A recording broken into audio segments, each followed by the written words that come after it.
Welcome back to the Talk of the Town podcast. I, as always, am your host, Andy Burrows. I'm here with Dunstable Town manager Steve O'Reilly. Steve, happy New Year, mate. Happy New Year to you, mate. We are here just to catch up on all things Dunstable Town 2024 as we roll in to a new year, mate. We're pretty much just over halfway of the season completed now, mate. How would you assess your time so far with us at Dunstable Town? Yeah, I mean, I wouldn't, we sat 13th in the league, so I wouldn't go and too over the top in terms of where we've been from a league table position. I think that you could certainly look at the season up to now kind of in a couple of different lights. We had a tough start. Obviously we came in pre-season and the recruitment wasn't as easy maybe as we'd kind of hoped it would have been, and so we started off maybe not as strong as we want to be. We spoke about it internally. Always felt like we were maybe a month behind where we really needed to be at the start of the season. So it was a tough start. Pre-season was difficult. Trying to get the group together and trying to go through the whole thing. And you've got holidays and trying to assess players and trying to take a look at things. And players aren't ready to commit and all those normal challenges. But they're kind of exacerbated when you haven't really got a base to start with. If we'd have been coming in and there was maybe 10, 11 players left over from last season that we could have used as a base to then build on top of, it might have been a little bit easier. But as well documented, as we've spoken about, it was pretty much a clean slate start apart from a handful. It was a difficult start. And those first 7 games, 7 defeats, understandably we were obviously not the start that we wanted, and I could tell there was a bit of anxiousness around what we were doing, but I think we stayed true to the course. I think that we were I remember saying to you in some of the post-match interviews, there's a real urgency to start improving and getting the results. But there were good signs in what we were doing as well, and we were a very young group, and we certainly felt that when we added a bit of experience and quality to the group, which we've done, but then also those lads, developed in the game and got more confident in what we were trying to do and more experience in what we were doing, that the results would turn. And I think, since then, we still not as well as I would have hoped so far, but if you look back now over the last 3 or 4 months, the record's pretty good. I think it's something like 3 defeats in 13 or something in the league. I think 1 in the last 8 or 9, and we haven't actually lost we've lost 1 league game. That obviously bad day at MK Irish. Lost 1 game since the start of October. So, in general, we're moving in the right direction. Not where we want to be. As I said, 13th in the table, but it's really a case of us now looking forward now, having a strong second half to the season and, building on the good foundations we've got in place. What's challenged you the most since you've taken over the role as manager? We mentioned when I first sat down with you, was it June, July, whenever we done our very first show, transitioning from coach to manager. What's been the biggest challenges in 2024? I don't think there's been kind of any major surprises. I'll say that first and foremost. I think that, yes, I knew it was going to be difficult, and as I said, the recruitment side of things was a challenge certainly in the summer, and maybe I anticipated that maybe being a little bit easier than what it was. But football's quite often narrative driven at that stage of the season, and there was a narrative around what we were doing, and you kind of almost need to get a couple of those signings that we've probably done subsequently over the line, and it would have built a little bit of momentum in terms of the recruitment that we were trying to do. So I think that in terms of challenges, I'd certainly say that first 6-7 weeks, even from taking over the job in May, those conversations which I think that you were trying to sell people what it was going to be like here and how we would work and how we would operate, but actually, more often than not, people need to see it see it happen. And I think really what kind of has subsequently happened really, which is players have come into the group, seen that it's good, the word of mouth's got about, people understand actually that, we've got a good squad here now, it's a great club to play for, and maybe I just didn't anticipate in the summer how difficult it might be to kind of get that message across. Look, clearly we did that well with certain players, and we've had a really good group now for a while, but I think people needed to see the proof in the pudding, and then, even then, those first 6-7 games as well, you can't get really more challenging start than losing your first 7 games in management. So, trying to stay kind of humble with that, and kind of not trying to though get deterred from what we wanted to be able to do, and trying to stay true to your values and the things that you think will deliver success. That's kind of been an important part, and that can be a challenge as well. It's really easy to kind of to flip flop and to try and change yourself too much. And I think there was a certain element of that. I would own up to that as well. Maybe in the first again, those 6-7 games, probably tried to change too much each game to try and find a result. But overall, I like to think that we stayed pretty consistent in terms of how we worked. Yeah, look, you've got to adapt things depending on your playing group, and you can't do everything that you want to be able to do until you've maybe got that group in place. So yeah, look, lots of challenges, but none of them kind of unexpected. But yeah, just like I say, recruitment was definitely hard. Trying to get through those first 6-7 games, and then now, probably the thing that I never really, if I'm thinking about it, probably never really quite would understand would be actually, I find it quite difficult actually trying to tell players that they're not included and they're not involved. I'm getting better at it to a certain extent, even though it's not something that I really want to necessarily get great at, because from a personal perspective, these lads work really hard, every week. We're training twice a week nowadays. And so when they do that and they commit to that, and then on a Friday you've got to tell them that they're not involved in a 16, or on a Saturday when you tell them that they're not starting, that's quite difficult. Now, I think that I've developed over that, and you've got to try and be straight with the lads and be honest with them and upfront in terms of your decision making. But I understand, I've still got my player's hat on sometimes and go, actually, they really look forward to their game on a Saturday, and I'm the person quite often that has to be the one who says, well, actually, not included this time. So that's been difficult as well. And I had to do that occasionally back at Harpenden. If Mickey was away or wasn't around for any various reasons, I had to take on that responsibility. But obviously having to do that week in, week out now is difficult. But I've got to give a lot of credit to the lads as well. That as much as they're always disappointed when I have to have those conversations, they've responded and reacted really well. So yeah, look, if you ask for one challenge, there's been lots, but I think that all of them are all really good learning experiences. And for me, it's kind of, if I can demonstrate, evolving in the job and taking on board feedback and trying to get better at what we do, hopefully that sets a good example for the players as well to kind of work in that mindset. Currently sitting 13th, like you say. Last season, and a few different managers work in different ways. How are you approaching the back end of the season now? We had a thing here last season where certain managers might approach it in blocks of 10. We'll only focus on the next 10 games. Some managers might be like, just as focus on the next game. We're 10 points off 7th, which effectively could get you into the playoffs, but then you've kind of got to have a cheeky look behind you. 13th's kind of one of them awkward spots in the league. Of course we want to focus on going up the table, but how important is it that we focus so we don't get dragged into anything as well down the bottom of the table? Yeah, I mean, I'll be honest, my mind's not really looking downwards. I don't think it needs to be, and that's not any kind of arrogance or kind of naivety to what the situation is. But as I kind of mentioned earlier, the trajectory's been kind of on an upward curve now for a while. Yeah, we've drawn a few games recently that a couple of them we would have wanted to take 3 points from, but we're proving difficult to beat. And my expectation is that we kick on. So yeah, we've got some ideas in terms of how we kind of focus the group in terms of targets really for the second half of the season. It's going to sound pretty cliche, but it really is about kind of just getting as many points as we can from that.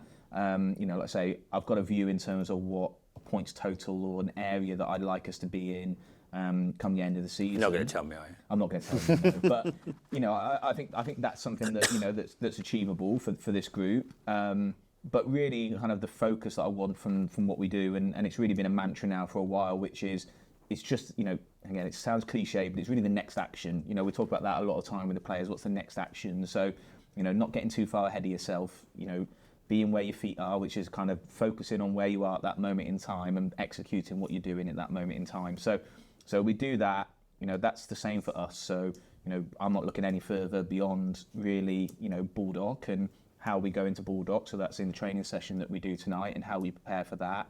And that's really the focus. And I think that as long as we continue to do that, yeah, look, we're going to have ups and downs, and you're always going to kind of reassess things as you go along. But I just want to see this group continue to improve and to evolve, and for us to start playing better football, score more, all those types of things that are there for us. The league table will kind of look after itself in that sense. So yeah, look, like I say, I've got an idea, and we'll communicate that to the players a little bit in terms of what our overall objective is, but you're never really going to see this group or myself go and focus on anything else really than the next game, because if we don't do that, whatever those objectives look like will fall at the first hurdle in terms of the next game that's coming up. So look, I want us to be ambitious. I want us to have a really successful second half of the season. I think we're well placed to be able to do that. I think we've put a lot of the foundations in place, and a lot of the hard work that's gone into, what we've done in the first 5-6 months since we've been here has kind of put us in that position to have a strong second half of the season. That's what I want us to do. But as I said, it will starts tonight. It starts in terms of when the lads get here, how they're preparing for tonight, and in terms of that first training session, the first bit of work that we do tonight. Seeing those lads on it and focused and working hard to try and earn themselves a shirt for Saturday at Border. Yeah, I mean, we're doing some filming with you guys at training tonight. One of the things a few fans have been speaking to a couple since the last Saturday when we done our post-match. You mentioned to me about wanting us to score more goals.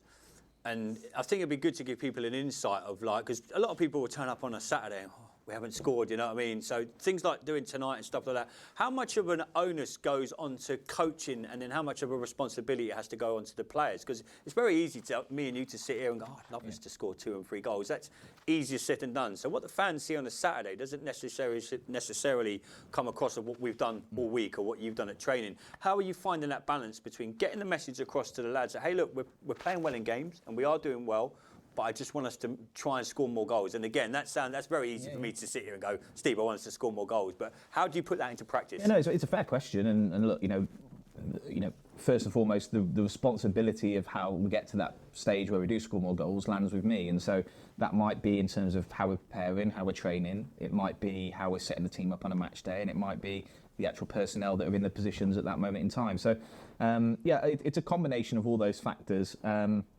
Look, putting dedicated work to it on the training pitch is important, and we have done that, and we'll continue to do that. It's a balance, because you don't want to go away from being one of those difficult teams to play against, and that's obviously what we've started to become and to establish. So we want to continue to do that. Apart from really, I'd say the MK Irish game recently, we don't really concede too many goals. We're difficult to score against, and the lads defensively have done really well with that. I've got to look about, is it the way that we're setting up the team?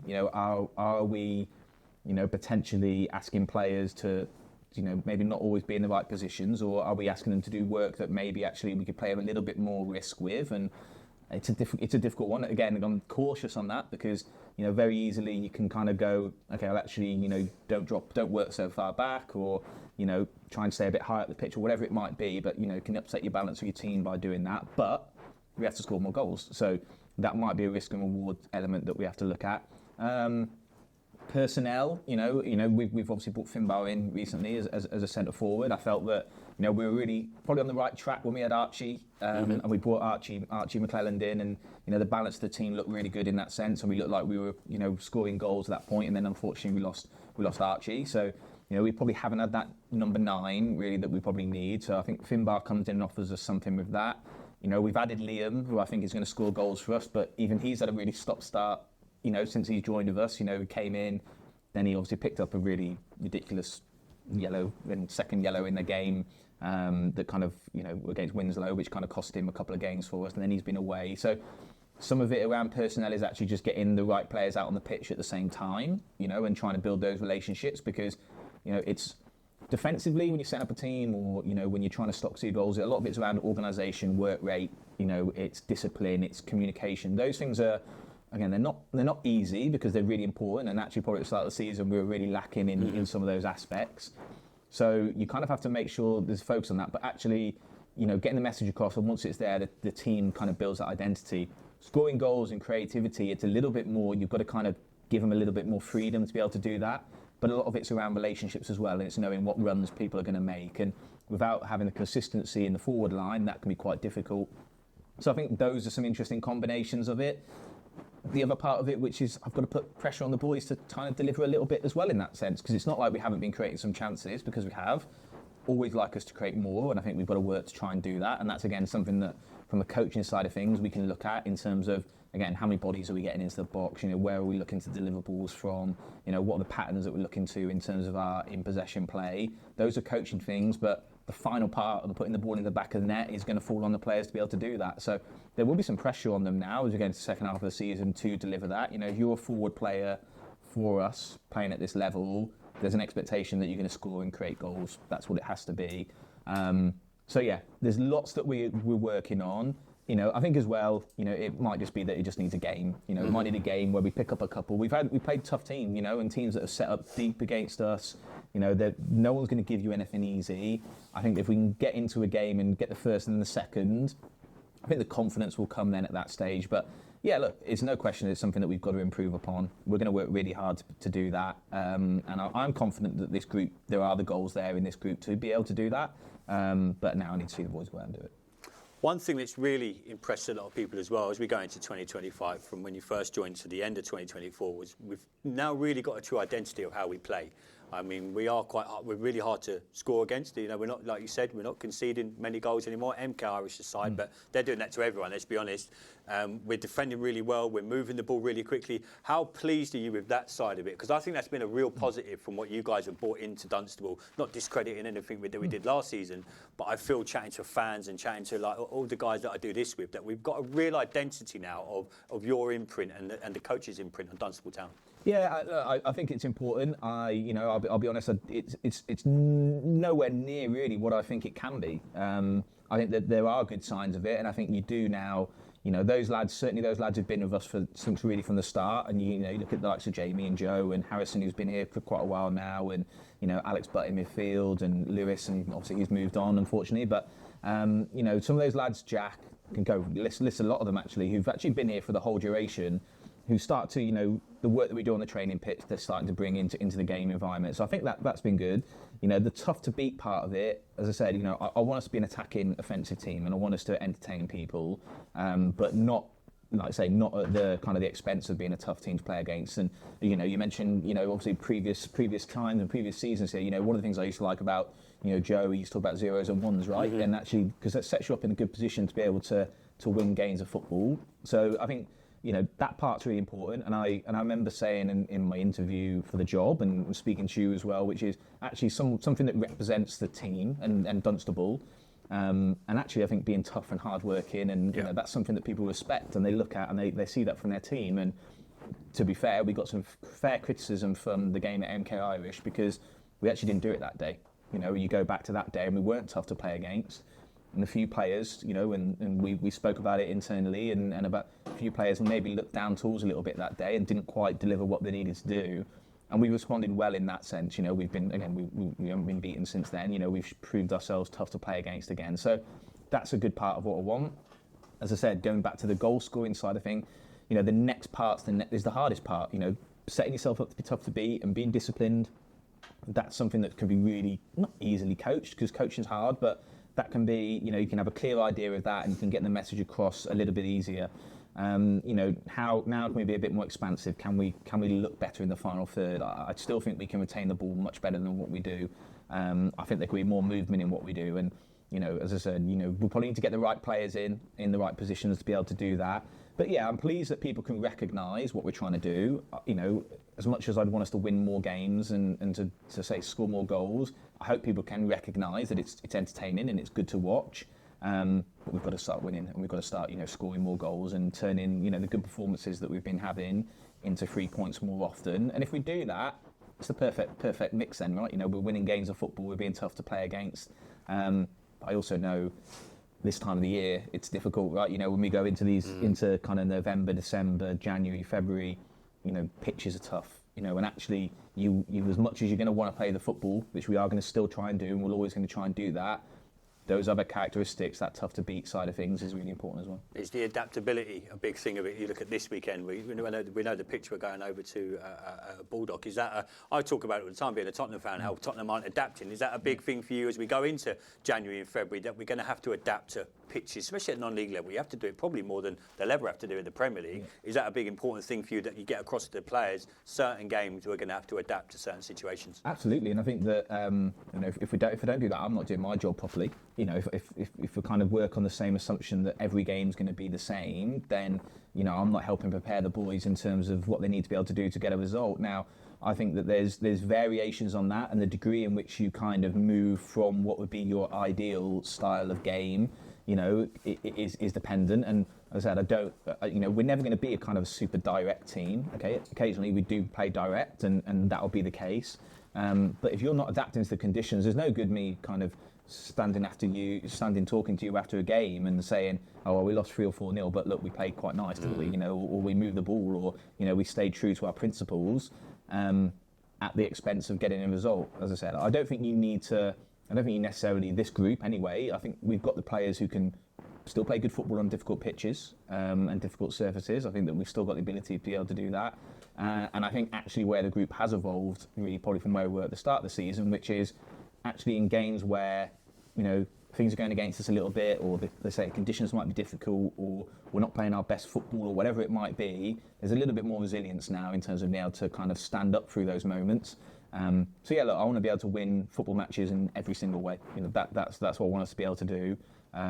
So yeah, look, these are challenging months, and I say quite often to people that you never really understand what it's like to manage or coach or play through a whole season at a club until you've done it. Because going into pre-season in June feels very different, and you'll work on very different things than you are in December and in January and in February, and they're very difficult kind of different challenges. And then actually, can you come out the other side of them? Now, I think to a certain degree. Now, I would never wish to start a season losing 6-7 games in a row ever again, certainly. But I feel that actually what that did though was kind of help us get through the toughest part straight up front. Those lads who are still in the dressing room now, who survived that and got through that, what you're actually seeing from those lads now, I think, is they're the ones who've got the real character. They're the ones who really do embody what we are as a team now. And if we're going to have down moments again between now and the end of the season, of course we are, but almost like there's a reference point to go, well, there's nothing worse than what we went through in those first 5-6 weeks. And actually what we've shown is that we can come out the other side of it. So yeah, we're going to have ourselves tested. We're going to have disappointment. We're going to have games that don't go our way. But if we can, in the games where we don't necessarily perform as well, if we can still get something from them, that'll be a real sign of progress as well. Steve, just finishing up, obviously Lewis departed this week, went to Hendon. I know it's hard, you can't really say no when a step 3 side come knocking. Big gap to fill in that centre of midfield. How did the move come about? Like, how did it all happen? Yeah, no, I mean, I think that look, first I'd say about Lewis, I thought he was excellent for us. He came in, wasn't with pre-season, so he didn't do a pre-season with us, but came in, just after a couple of games. And when I had the first initial conversation with him, I felt it was a real coup getting him in. First and foremost, he's an excellent player, and he wanted to be in a position where he's going to enjoy his football, be given responsibility. The style of play suited him, in terms of what he can bring to the table. So, firstly, he's been excellent for us, and I think that we provided a really good platform for him. The approach came in from Hendon, at the start of the week. I immediately kind of, waved it through, as I do tend to with all players. I feel like players have the right at this level of football to determine where they play their football. So, he wanted to play at that higher level. Now, when we spoke in the summer, we kind of anticipated that it might be at the end of the season, but an opportunity to go and play at step 3 football for him, which is something that he's done in the past, and probably now is probably ready to go and do it again and give it another go. I think it's a great opportunity for him, so I'm delighted for him. Yeah, it's a huge hole in the team to fill. But I don't, my initial feeling on it is I don't need to look outside of the group to be able to do that. I think that, we've got Frankie now who's properly back fit. He missed a long time at the start of the season. Ethan had missed time recently. He's back and available. We've got Joe in the squad. We've added Louis. So, Alfie can play in the centre midfield if we need to. We've got Jack. We've got plenty of players who can play that role. It will adapt. It will change a little bit of how we play. I think, I was talking to someone the other day, and Lewis is quite a singular type of player. He's got a very clear style about how he plays, and he's very comfortable receiving the ball in tight areas. And again, not to say that the lads that we've got aren't, but they've got different skill sets. Will it potentially give us an opportunity to change a little bit of what we do? And that's the challenge for us, and try and maybe look at how we tweak things a little bit to try and, again, not necessarily compensate, but it will just give us a different perspective in there, and we'll play slightly differently, and that doesn't necessarily have to be a bad thing. If you ask me, would I want Lewis in the squad and available to me? Absolutely. But the realisation is that if you're going to have good players, you're going to lose them at different points in time. That's just the nature of things. And yeah, look, I'm excited now actually to see what the lads in the group can do to kind of step up and to kind of take over. And I say it might depend game to game how we approach it. But there's an opportunity there for someone to kind of step in and take over that role, and I'm sure the boys will be able to do it. Steve, as always, great insight from you, mate. Hope you had a good Christmas and a new year, and let's see what the back end of the season brings, mate. Thanks very much. Make sure you stick around. We've got some really good insight coming from training tonight. We're going to film a little documentary so you can see really what these guys do behind the scenes. But till next time, everybody, up the Mighty Blues.